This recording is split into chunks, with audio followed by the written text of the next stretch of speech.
ngayon ng Department of Agriculture o DA ang pagpapalawak pa ng mga kadiwa ng Pangulo Program sa Visayas at Mindanao sa buwan ng Setyembre.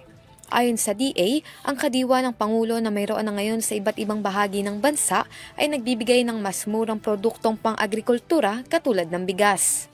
Ayon kay Agriculture Secretary Francisco P. Chu Laurel Jr., nagkahanap na sila ng 650 sites na pagtatayuan na nasabing mga kadiwa, kung saan 60 mga kadiwa ng Pangulo ang tinatarget na nilang ipatayo sa susunod na buwan. Dagdag pa niya, target ng ahensya na makapagtayo ng isang tindahan sa 1,500 na mga munisipalidad sa bansa at upang magawa ito ay kinakailangan nila ang tulong ng mga pribadong sektor para sa proyektong ito.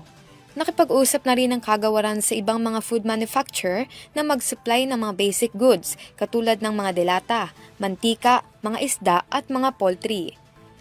Layunin ng programang ito na matulungan ng mga Pilipino na mabawasan ang kanilang mga gastusin sa pamamagitan ng pagbibigay ng mga produktong may mas mababa at abot kayang presyo at para mabigyan ng rent-free selling areas ang mga magsasaka at maliliit na negosyo o micro, small, and medium enterprises.